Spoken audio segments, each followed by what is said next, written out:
I often think, like, you can do justice without being a Christian, right? No question, all of us can think about justice and environmental justice, but I don't think that you can be a Christian without doing justice. And I'm not talking about the Christianity that has become so entwined with nationalism and white supremacy in this particular moment. But I do believe that there is a faith that is rooted in scripture that has to do with being small communities on the margins, that are looking for justice, that are speaking truth to power, that are living in a way that calls on risks that you can be killed for. I'm Dean Walker, and welcome to the Poetry of Predicament podcast, a podcast for people brave enough to face humanity's challenges and problems, and most importantly, our numerous predicaments. The Poetry of Predicament is a podcast meant to inspire us to bring forth grace, beauty, and connection with the web of life in the face of a predicament-laden world. No matter where you position yourself in the collapse-aware conversation, it's likely that you've landed on the realization that the most important work we can be doing is local work, building community, nourishing empowered community in the face of a predicament-laden world. Our guest today is going to be talking about exactly that. Lydia Wylie Kellerman joins us to speak about conscious parenting in these times and community building in these times. Lydia Wylie Kellerman. All right, well, welcome to the Poetry of Predicament podcast. And in this week's episode, really, I'm very pleased to be having Lydia Wylie Kellerman. Yes, thank you. We've just met, and our meeting was suggested by a person who's been on a few episodes of Poetry of Predicament, and there's a couple of frequently repeated themes that show up here. One of them is how to be a person of faith and be involved with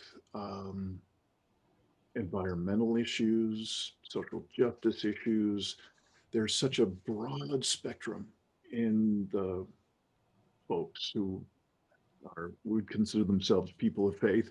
They, from strict fundamentalists who consider many of these things to be part of like a signature path toward our ultimate. Gosh, I'm forgetting the name of the ultimate event at the end of our timeline as human beings. But in any case, we're not talking we're not talking with someone from that particular camp today.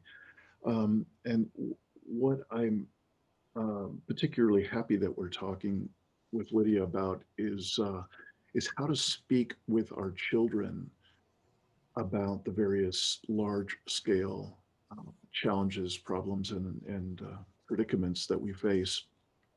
And again, particularly with her being a head of household in a faith-driven household. I'm sorry if I'm putting words in your mouth, but I'm so fascinated by that because I come from the other end of the spectrum where I really had a very antagonistic relationship with the faith communities in just about every branch of the faith communities around the world.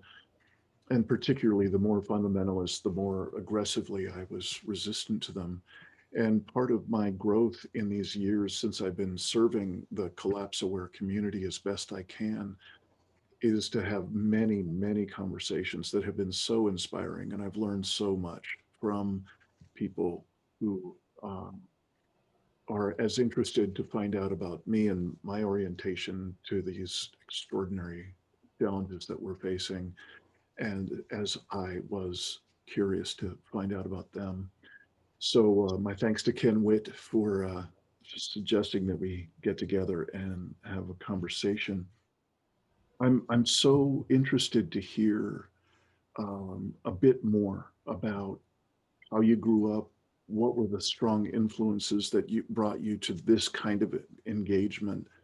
Because as much as I'd like to say otherwise, it's a tiny, tiny fledgling community around the world that I would call collapse aware in the first place. Mm. Then to be orienting a person's focus toward the kind of the more uh, refined issues like social justice, environmental justice, to include those along with the environmental predicaments themselves, which I believe is a, it sounds like it's a backbone of what you focus on in your life, and then obviously in your parenting as well. So welcome. And I'd be so thrilled if you wouldn't mind just being a little bit repetitive and telling us a little bit about that path that got you here, the things that really made a difference Mm. to help you form yourself into the voice you have now. And then eventually I'm hoping we can nudge into the conversation of what is it to be a parent in these times from your perspective, because it sounds like you have something to say, something to share about that. So again, welcome. Hi. Yeah, thank you. Thanks for having me. It's great to be here, and always glad for sharing in this conversation around work and practice and spirit. So I'm a mom. I've got two kids who are 8 and 5. And we live on, my partner and I and kids live on the same block that I grew up on in Southwest Detroit. So my dad is still down the street, and my sister is downstairs with her family. And a lot of the kids and families that I grew up with are still here. We came to this neighborhood in part because my parents were saying, along with a bunch of other parents, how do we stay in Detroit? How do we love this place and figure out how to make it sustainable, to raise kids, and to hold commitments to justice and activism?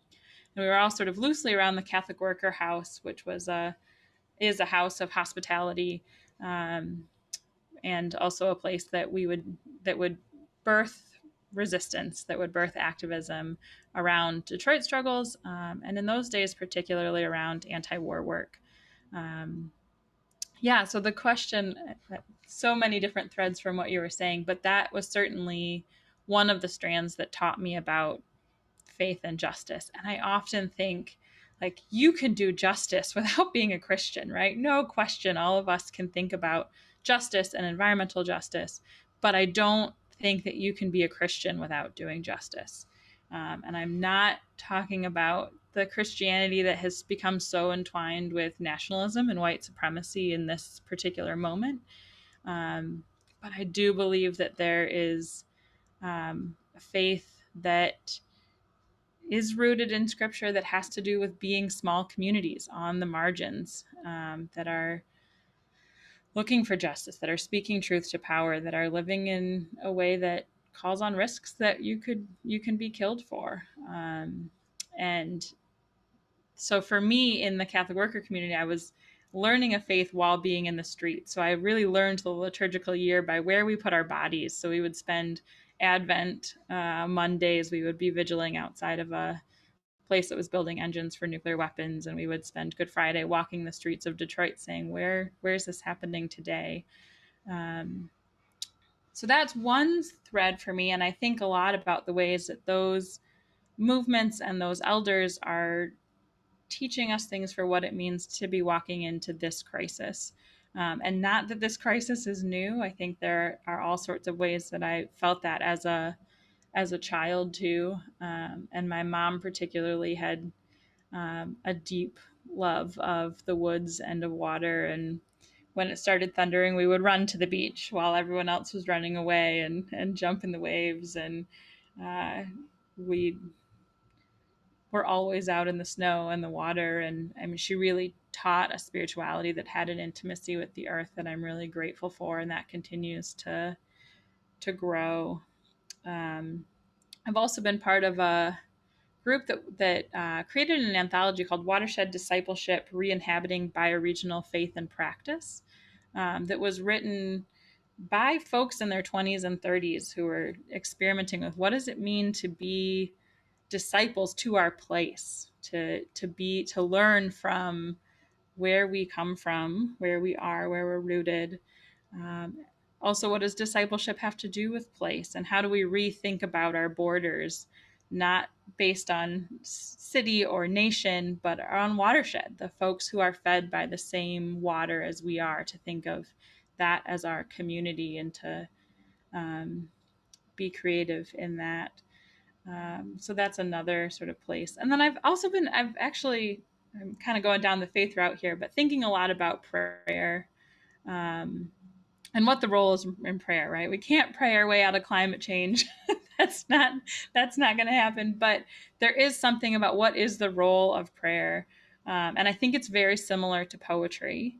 And I think about that with my kids. It's like, what prayers do I read them? And it's really hard to find. Like, we'll end up reading Mary Oliver to our kids as sort of prayer, but it is how we posture ourselves, what we're thinking about.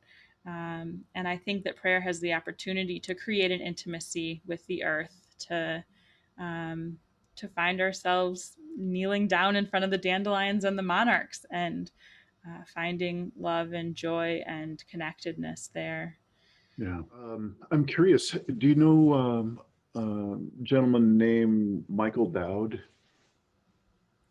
I do know the name, Yeah, but but don't worry about, I'll be happy yeah. to send you a link. He is easily one of the most prolific collapse aware people of faith I have ever met. And he is a reverend of what I don't remember where how he describes himself now, but I believe he was, um, came up in the evangelical stripe of Christianity. And again, I don't, he has created his own niche now that is quite remarkable. Like Mm-hmm. it's what I wanted Christianity to be when I was a child, thinking, do I want to go to church? You know, because my mother made it optional all the time, and I knew I didn't want to do Catholicism. That was clear. Mm-hmm. So, so I really love Michael a tremendous amount. I think it would be an Yeah, extremely yeah. valuable kind of gold vein of gold to look into the work that he and his partner Connie have done. They are the most prolific content curators and content creators in the collapse aware community, as far as I know. Really Mm, extraordinary. And you remind me of them when you mm, describe your own relationship with faith and how you grew up and how that was based in being in the out of doors and being in action and walking in neighborhoods and looking to see where mhm, are we needed. And then particularly put the capper on it when you started talking about the role of prayer. Again, I'm just reminding the folks who are watching, you all know this if you've watched this podcast much, you know that I've had a very conflicted relationship with all religions, and and on most of my impossible conversations in the past 8 years or so, that's what I named my book back in 2017. In these impossible conversations, the often the most fruitful ones were the people who, like yourself, come from a faith tradition, and I would share some of my experience, and they would say, "Oh yeah, that's like prayer," mm, or "Oh yeah, that's like grace." mm, So I mhm, would be describing the state of being I was in as I was mhm, grappling with certain elements of being in the world and how can I possibly make a difference? How can I possibly presence myself in a good way in this world with so mhm. much hardship going on and so on.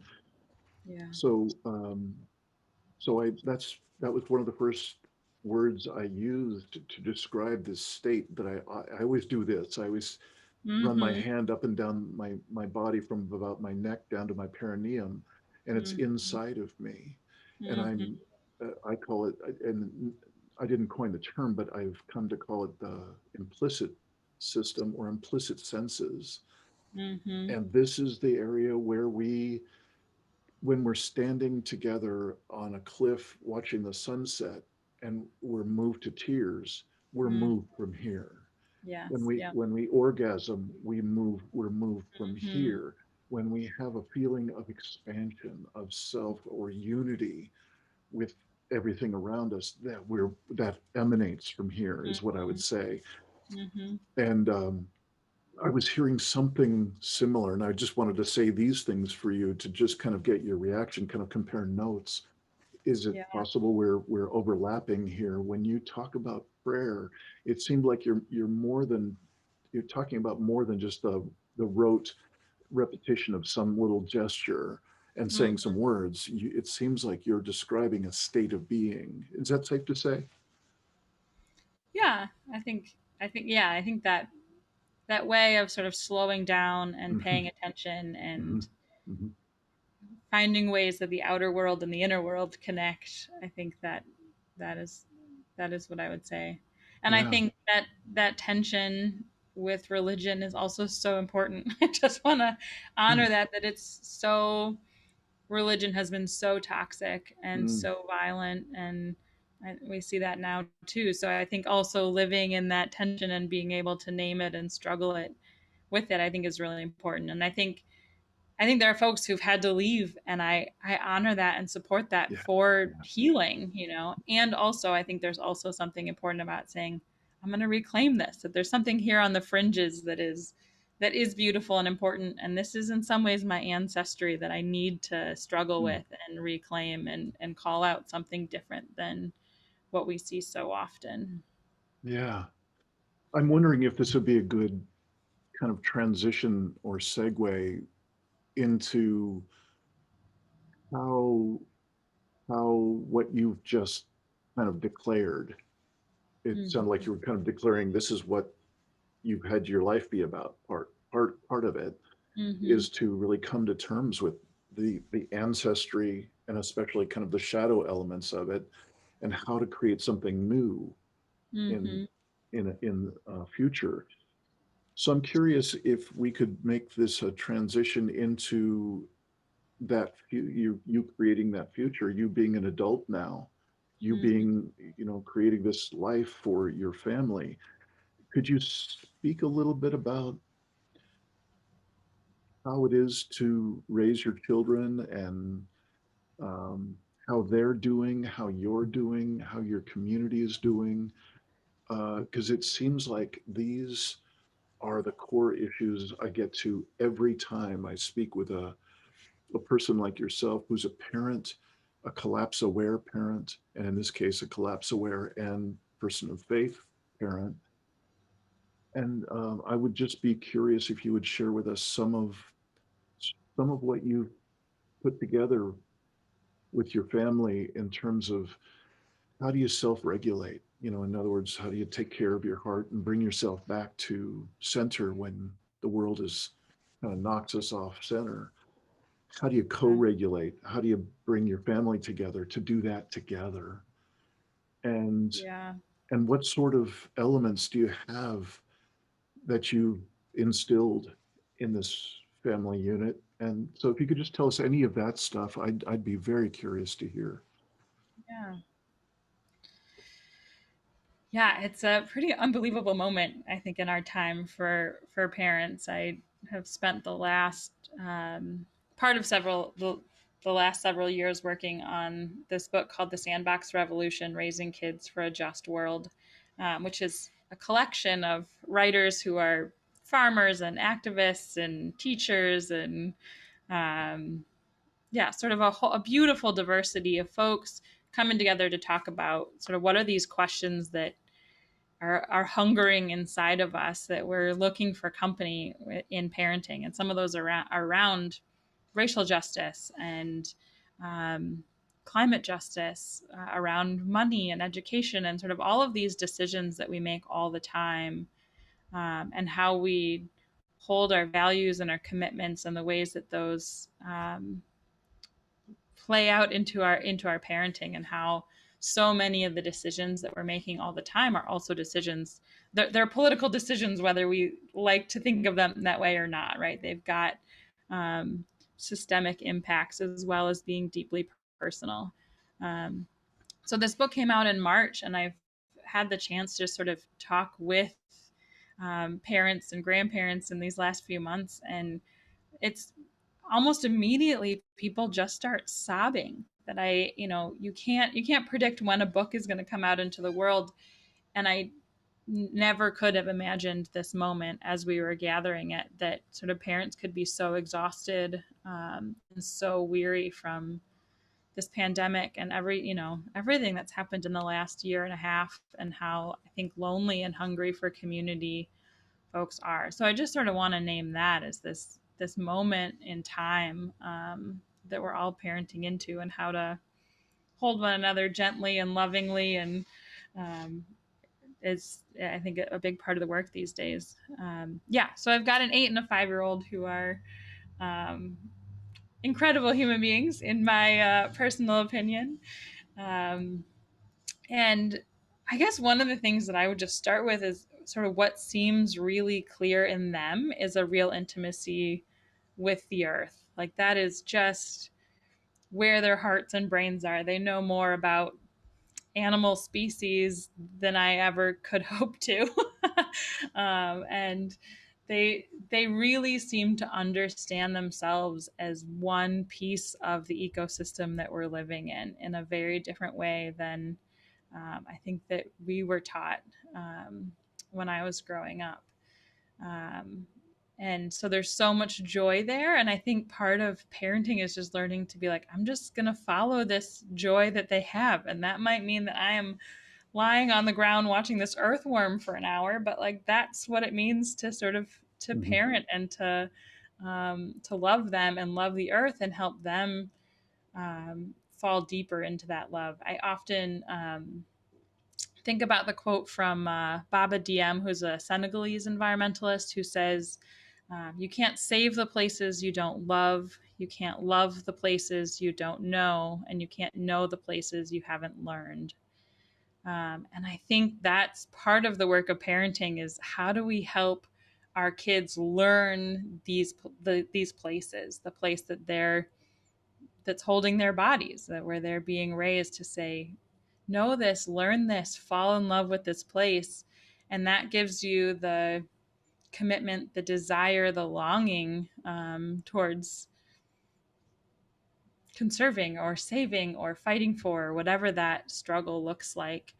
Um, so I think that means, we spend a lot of time following animal tracks, and we grow our own food, and we spend uh, time out in the woods, and we learn the names of the creatures and the plants that are in our yard in Southwest Detroit.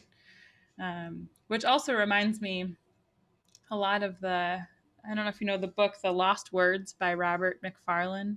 Mm.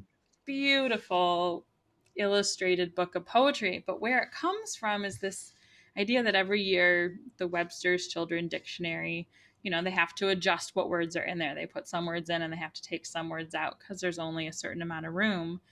And so I think this book was in 2017, and they were looking at the words that went into the dictionary, and they were things like email and blog and the words that almost all the words that were being taken out were nature words. Mm. So heron and willow and wren, to say kids don't need these words anymore, right? What we need is to understand the tech world, but children don't need to learn what a dandelion is. Um, and that seems like it could have catastrophic Mm-hmm. uh, consequences. And to think about all the songbirds that are disappearing right now, and to say if my kids don't know the names of the birds out in our yard, if they can't identify a chickadee and a robin and a cardinal, will they notice when they disappear?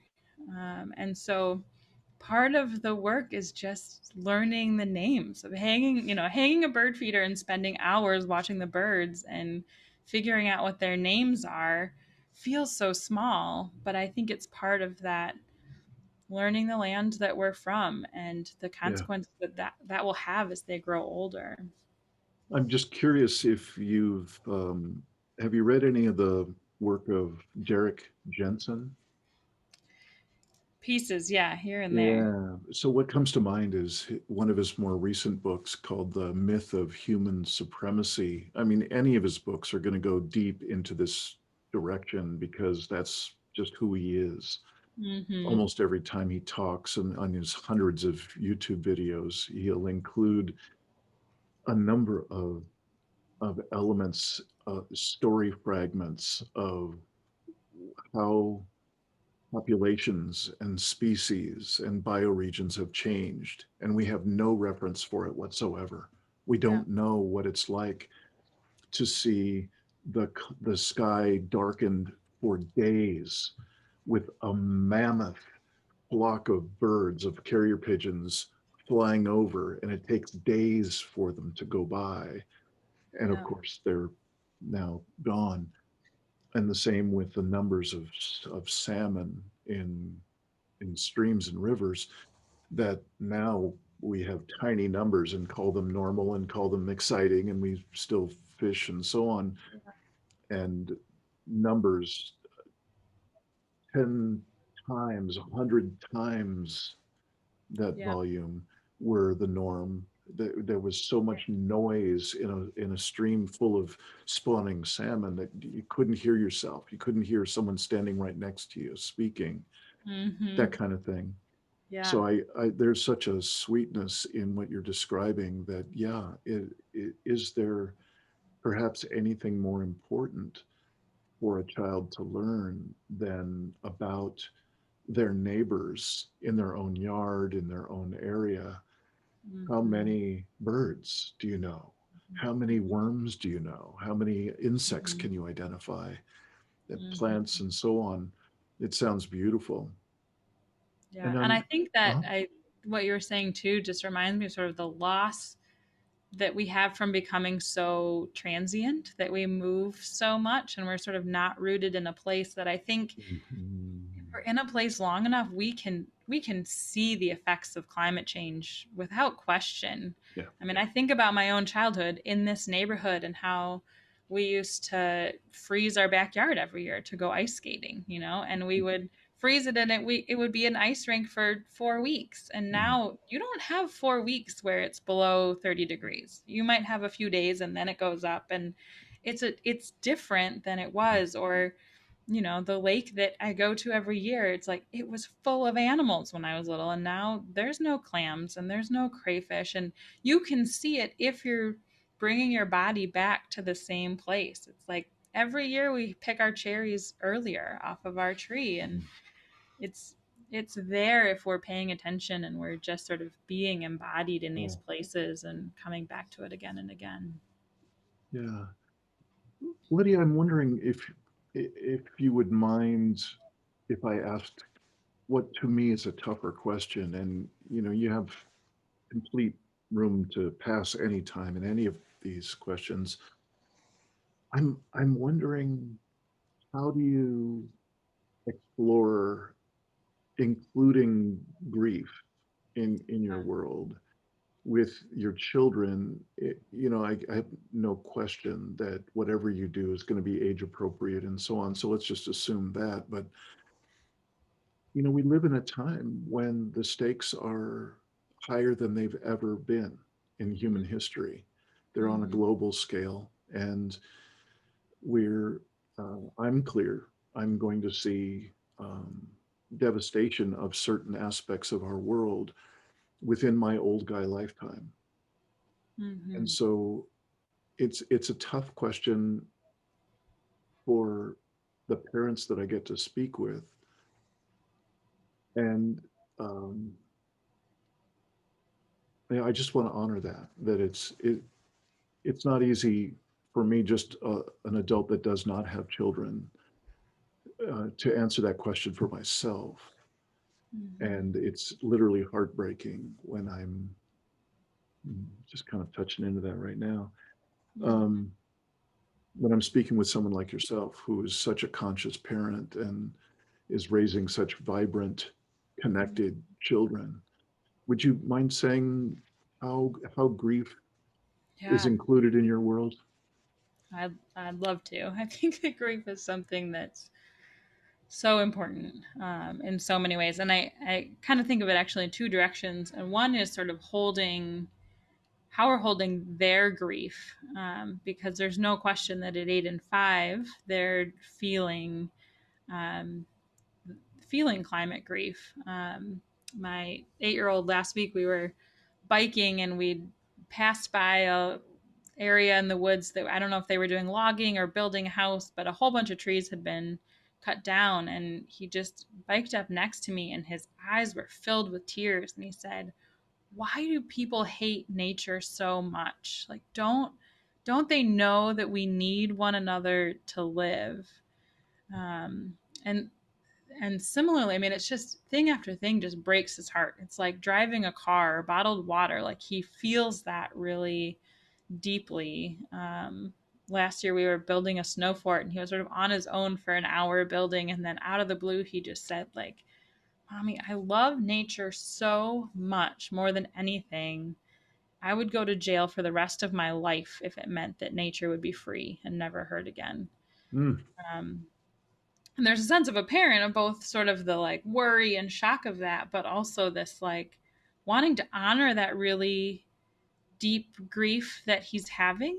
um, and I think there's something about both trusting our kids to tell them the truth about climate change, so that they can sort of let their hearts break in an atmosphere that's loving and can help hold them and um, nurture that and know that like um, that grief is gonna affect who they are and who they are in the world, and so how to make space for that and um, honor it and celebrate it and help move it into also ways that that can lead towards some action in one way or another. That it's not hopelessness, but it's grief.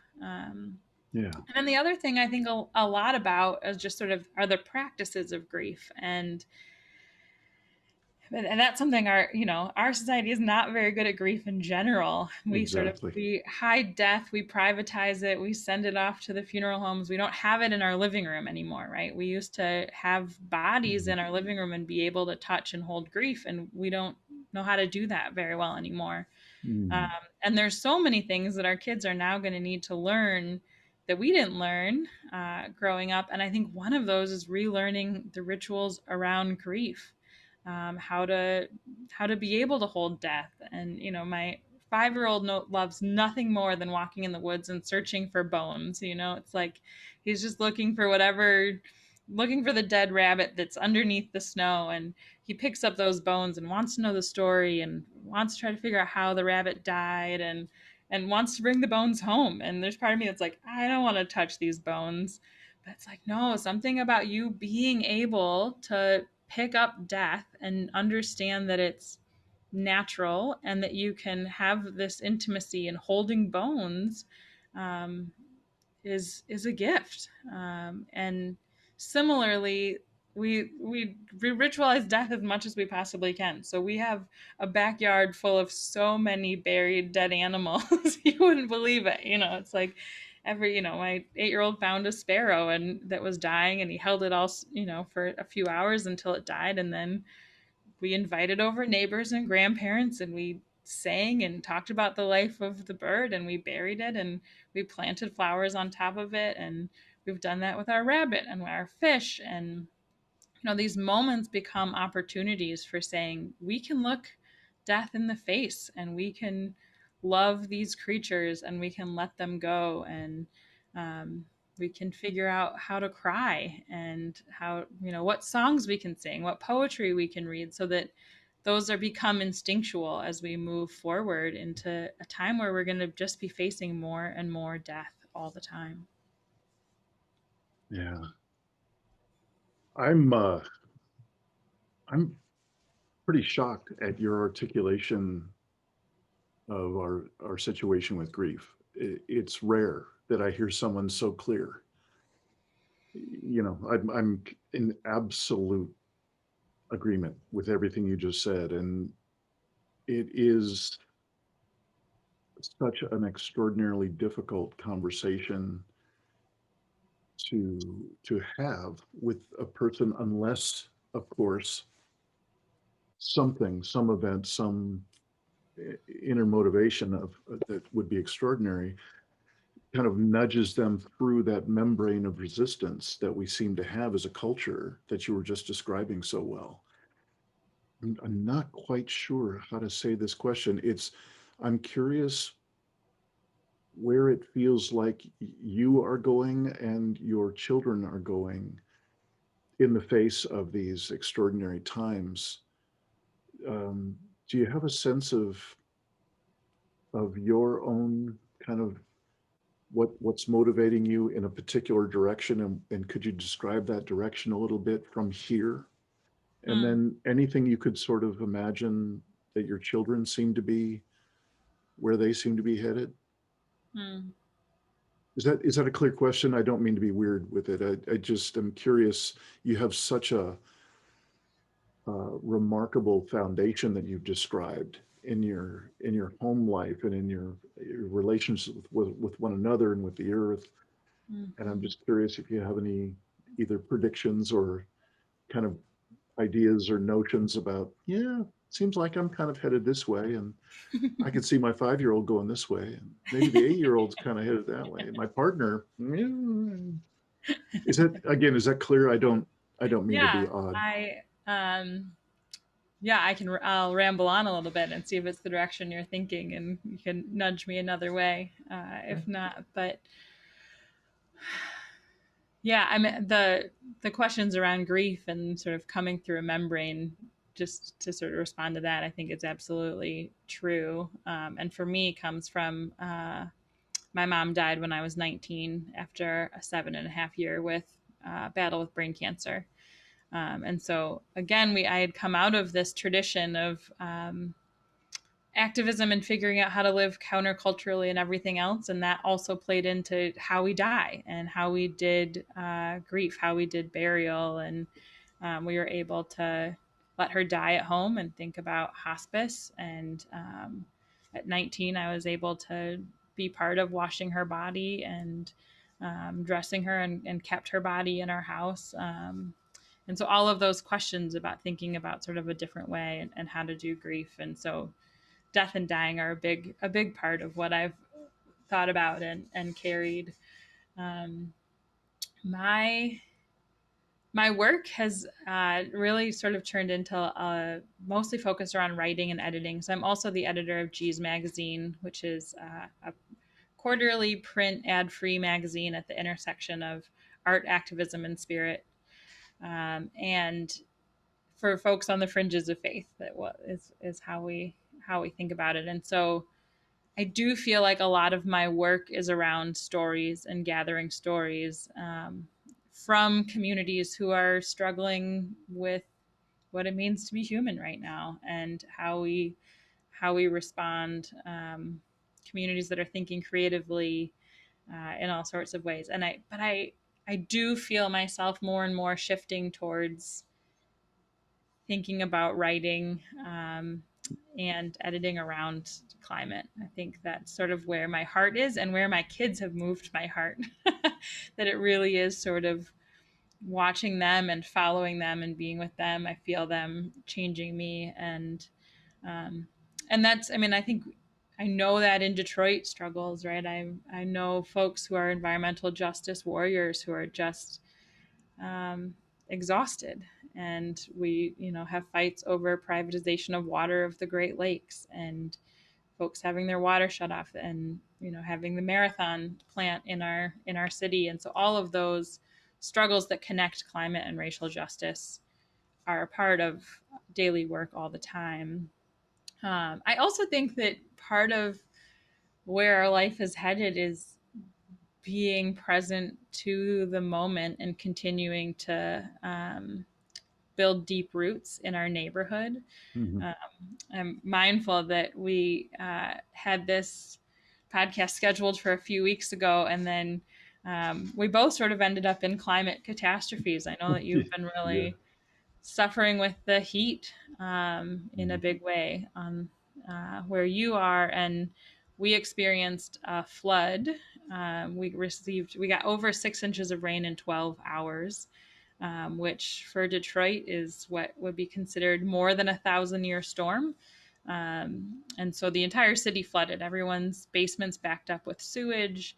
We lost power for 4 days, and even it's been weeks now, and our power, part of the power grid in Southwest Detroit, is unusable. They have to rebuild it from scratch, and so we're still on a generator as a neighborhood for Wow. weeks now. And I'm a block away from a freeway, and we woke up that morning and had lost power and walked down the street, and I never could have been prepared for what I saw. The whole freeway had flooded, at least 9 feet of water. So there was, you could see the tops of semis, and it wasn't for, it stayed that way for 4 days before they finally were able to release the water back into the combined sewer system. And there were so many cars under there we didn't even know were there. And we watched divers come in to check for bodies in the cars, and um, it was devastating, and not going to happen again in another 1,000 years, but going to happen a lot sooner than that. Mhm. Um, so, but what I sort of have realized is how much the relationships we've built over the last, I've sort of been back in the city for now for 11 or 12 years after going to college, and those relationships we've built with neighbors have been what makes us ready for crisis, right? So I think about my kids in that moment and the way that that could have been a really scary time for Mhm. them. And I think there's a piece of them that know that it's climate related and this is a big deal. And um, we need to think about that in the way that we live our lives all the time. But also, they got to fall asleep to candlelight, and it was basically a neighborhood festival. I mean, all of us were outside, right? And everyone brought their grills out to their front yard, and we're all grilling what we have in our freezers. And we're walking down to the river that we now have on our corner, 2 or 3 times a day, and watching trucks try to get these trucks out of the water. And it felt like a festival. It felt like community. And I think the work of getting to know our neighbors, of learning their names and learning their stories and being able to be there for one another in a time of crisis create space for joy. And so that work of just like, I'm gonna have a farmer's market on our corner, and I'm gonna give away extra cherries, and I'm gonna have a garage sale or a block party seems small, but I think they're part of how we prepare and live into crises. They're how we get ourselves ready for a pandemic, so that when it hits, we know how to organize. We know how to come outside and play musical instruments on our front porches, and we know what elders to check in on. And that becomes just sort of muscle memory. So while I don't necessarily see any sort of big shifts in our lives, I see us continuing to build relationships and be present to the moment. Right on. Wow. I love it. It's uh it's remarkable how many times you've shared some piece of this conversation and these rich overlaps in my experience of not only things in my own life, but also I've really made a point in these past 6 years or so in particular to learn as much as I can about what's being offered in terms of resilience skills, or Mm-hmm. self-regulation or co-regulation skills, community building skills, all the things you just included in that last piece. So that you were, it seems like you were describing literally the transformation of something that is indeed catastrophic. It is devastating. It is mind blowing in so many ways. And you were talking in real time about how you collectively just transformed it into a celebration and something that we got this. Yeah, Mm-hmm. it's a lot of bad stuff's going on. Okay. and we got this. Mm-hmm. So you've got the candles. I've got a couple of matches with which we can light them. And I'm being silly, but Yeah. it's really an extraordinary community level kind of a weaving together of elements that can help resilience show up. Mm-hmm. And even what a guy named Bob Doppelt in his book Transformational Resilience, I don't know if he coined the phrase, but he's sure embellished it beautifully of post-traumatic growth. And he actually took it one step further to say that this idea of transformational resilience is, instead of just enduring or surviving some traumatic event, what if it were possible for us to, as a community, build the skills so that we could actually thrive and grow and learn in the Yeah. middle of it, Right. which is what I think I was hearing you say. Yeah. Totally. Yeah. And I think about that for our kids too, the way that, I mean, no question, the anxiety and the grief and the fear and the, I mean, how bad and serious it is. But I also think there are gifts for what it means for this generation growing up in this moment. And I often think about, we did an interview for G's for our climate justice issue with Joanna Macy and talked about that question of, do you have kids in this moment? Like, is it okay to have kids? And she said, I'm really grateful for the kids that are growing up in this moment and how they're going to help transform us into a life-giving society from a death-giving society, that they're not going to be stuck with so much of the toxic things that we've learned, and they're going to be able to help us see a different way. And I think about that with my kids a lot. It's like there's so many things, yes, that we were raised with, and we're like, oh, we had this, amazing life, and now our kids aren't going to have them. But it's like, I'm okay to let go of individualism and capitalism and climbing to the top and all these, technology addictions.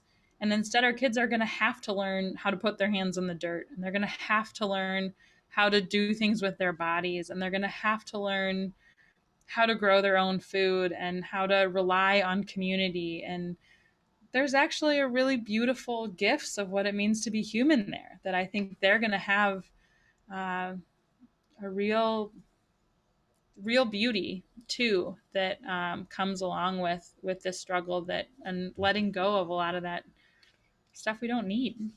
Yeah. Wow. Um, I think I'm going to have to invite you back for another round or two of these conversations, because um, you're just a perfect fit in what is now a considerable chain of conversations with parents, and also parents and children in combination, that have been sharing very similarly to how you have just now. These are the skills that we've put together in our little family, in our little neighborhood. And this Mm-hmm. seems like the most vital place for us to be putting our attention now. Mm-hmm. It's our collective attention is different now than it Mm-hmm. was even just a very few years ago, not to mention Yep. 40 years ago. Yeah. So I'm inspired. I'm so appreciating your sharing with us. And it just feels so good and right when I get through with a conversation like this, to know that there are these little pockets, these little. Uh, I think there was one of the Bush family called it 1,000 points of light, but really that it seems like the only relevant level to uh, um, attend to engage with is this local community, is little Mm-hmm. families and little pockets, Mm-hmm. and relatively a city or region at largest, and it just seems so